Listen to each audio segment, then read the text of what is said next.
بسم اللہ الرحمن الرحیم۔ مشرکین نے احد کی لڑائی میں پہلے شکست کھائی تھی۔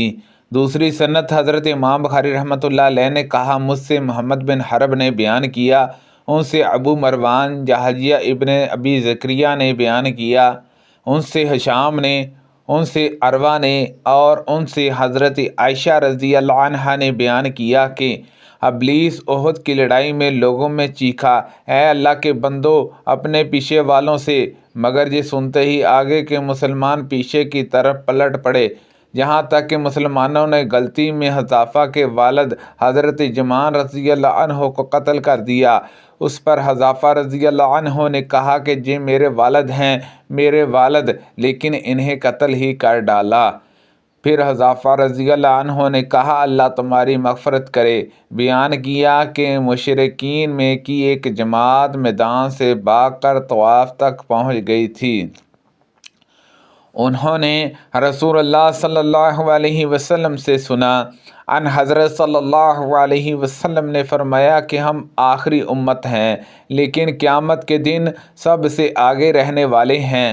روایت ہے کہ ان حضرت صلی اللہ علیہ وسلم نے فرمایا، اگر کوئی شخص تیرے گھر میں کسی سوراخ یا جنگلے وغیرہ سے تم سے اجازت لیے بغیر جھانک رہا ہو اور تم اسے کینکریاں مارو جس سے اس کی آنکھ پھوٹ جائے، تو تم پر کوئی سزا نہیں ہے، نہ گناہ ہوگا، نہ دنیا کی کوئی سزا لاگو ہوگی۔ ہم نبی کریم صلی اللہ علیہ وسلم کے ساتھ خیبر کی طرف نکلے۔ جماعت کے ایک صاحب نے کہا، عامر ہمیں اپنی حدیث سنائیں۔ انہوں نے حدیث خوانی شروع کی تو نبی کریم صلی اللہ علیہ وسلم نے پوچھا کہ کون صاحب گا گا کر اونٹوں کو ہانک رہا ہے؟ لوگوں نے کہا کہ عامر ہے۔ ان حضرت صلی اللہ علیہ وسلم نے فرمایا، اللہ ان پر رحم کرے۔ صحابہ نے عرض کیا، یا رسول اللہ صلی اللہ علیہ وسلم، آپ نے ہمیں عامر سے فائدہ کیوں نہیں اٹھانے دیا؟ چنانچہ عامر رضی اللہ عنہ اسی رات کو اپنی ہی تلوار سے شہید ہو گئے۔ لوگوں نے کہا کہ ان کے اعمال برباد ہو گئے، انہوں نے خودکشی کر لی، کیونکہ ایک یہودی پر حملہ کرتے وقت خود اپنی تلوار سے زخمی ہو گئے تھے۔ جب میں واپس آیا اور میں نے دیکھا کہ لوگ آپس میں کہہ رہے ہیں کہ عامر کے اعمال برباد ہو گئے ہیں، تو میں ان حضرت صلی اللہ علیہ وسلم کی خدمت میں حاضر ہوا اور عرض کیا، اے اللہ کے نبی، آپ پر میرے باپ اور ماں فدا ہوں، یہ لوگ کہتے ہیں کہ عامر کے سارے اعمال برباد ہو گئے۔ ان حضرت صلی اللہ علیہ وسلم نے فرمایا، جو شخص یہ کہتا ہے غلط کہتا ہے، عامر کو دوہرا اجر ملے گا۔ وہ اللہ کے راستے میں مشقت اٹھانے والے اور جہاد کرنے والے تھے، اور کسی قاتل کا اجر اس سے بڑھ کر ہوگا۔ ان کی قوم کے کچھ لوگ خیبر گئے اور اپنے اپنے کاموں کے لیے مختلف جگہوں میں الگ الگ گئے۔ پھر اپنے میں کے ایک شخص کو مقتول پایا، جنہیں وہ مقتول ملے تھے۔ ان سے ان لوگوں نے کہا کہ ہمارے ساتھی کو تم نے قتل کیا ہے۔ انہوں نے کہا کہ نہ ہم نے قتل کیا ہے اور نہ ہمیں قاتل کا پتہ معلوم ہے۔ پھر یہ لوگ نبی کریم صلی اللہ علیہ وسلم کے پاس گئے اور کہا، یا رسول اللہ صلی اللہ علیہ وسلم، ہم خیبر گئے اور پھر ہم نے وہاں اپنے ایک ساتھی کو مقتول پایا۔ ان حضرت صلی اللہ علیہ وسلم نے فرمایا کہ تم میں جو بڑا ہے وہ بات کرے۔ ان حضرت صلی اللہ علیہ وسلم نے فرمایا کہ قاتل کے خلاف گواہی لاؤ۔ انہوں نے کہا کہ ہمارے پاس کوئی گواہی نہیں ہے۔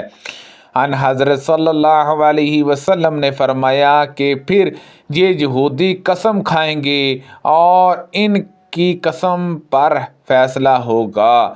انہوں نے کہا کہ یہودیوں کی قسموں کا کوئی اعتبار نہیں۔ ان حضرت صلی اللہ علیہ وسلم نے اسے پسند نہیں فرمایا کہ مقتول کا خون رائے گا جائے۔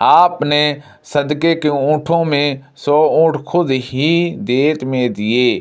ایک آدمی نبی کریم صلی اللہ علیہ وسلم کے ایک حجرے میں جھانکنے لگا تو ان حضرت صلی اللہ علیہ وسلم تیر کا پھل لے کر اٹھے اور چاہتے تھے کہ غفلت میں اس کو مار دیں۔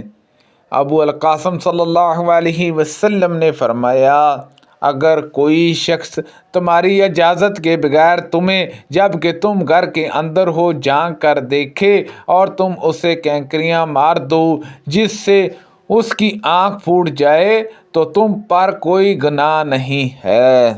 میں نے حضرت علی رضی اللہ عنہ سے پوچھا، کیا آپ کے پاس کوئی ایسی خاص چیز بھی ہے جو قرآن مجید میں نہیں ہے؟ اور ایک مرتبہ انہوں نے اس طرح بیان کیا کہ جو لوگوں کے پاس نہیں ہے۔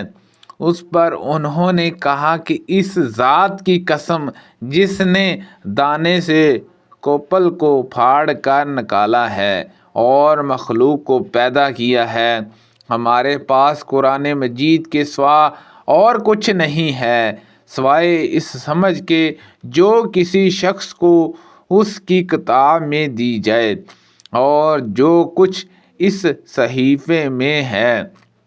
میں نے پوچھا، صحیفے میں کیا ہے؟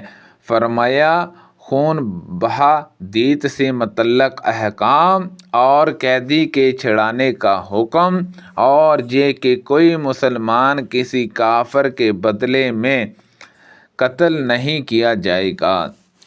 رسول اللہ صلی اللہ علیہ وسلم نے فرمایا، سپاہی اگر کسی کو زخمی کر دیں تو ان کا خون بہا نہیں، کنویں میں گرنے کا کوئی خون بہا نہیں، کان میں دبنے کا خون بہا نہیں، اور دفان میں 5واں حصہ ہے۔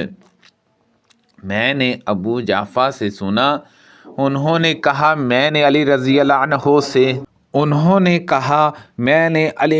عنہ سے پوچھا، کیا تمہارے پاس اور بھی کچھ آیتیں یا صورتیں ہیں جو اس قرآن میں نہیں ہیں، یعنی مشہور مصحف میں؟ اور کبھی سفیان بن جان نے یوں کہا، جو عام لوگوں کے پاس نہیں ہے۔ حضرت علی رضی اللہ عنہ نے کہا، قسم اس خدا کی جس نے دانہ چیر کر اگایا اور جان کو پیدا کیا، ہمارے پاس اس قرآن کے سوا اور کچھ نہیں ہے۔ البتہ ایک سمجھ ہے جو اللہ تعالیٰ اپنی کتاب کی جس کو چاہتا ہے عنایت فرماتا ہے، اور وہ جو اس ورق پہ لکھا ہوا ہے۔ ابو حذیفہ نے کہا، اس ورق پہ کیا لکھا ہے؟ انہوں نے کہا، دیت اور قیدی چھڑانے کے احکام، اور یہ مسئلہ کہ مسلمان کافر کے بدلے قتل نہ کیا جائے۔ سبحان اللہ عز و جل۔ اللہ پاک سے دعا ہے کہ اللہ پاک ان حدیثوں پر عمل کرنے کی توفیق عطا فرمائے۔ وہ پڑھنے میں غلطی کوتاہی ہو گئی ہو، اللہ پاک معاف فرمائے۔ صدقہ جاریہ سے زیادہ لوگوں تک شیئر کیجیے۔ آمین بجاہ النبی الامین صلی اللہ علیہ وسلم۔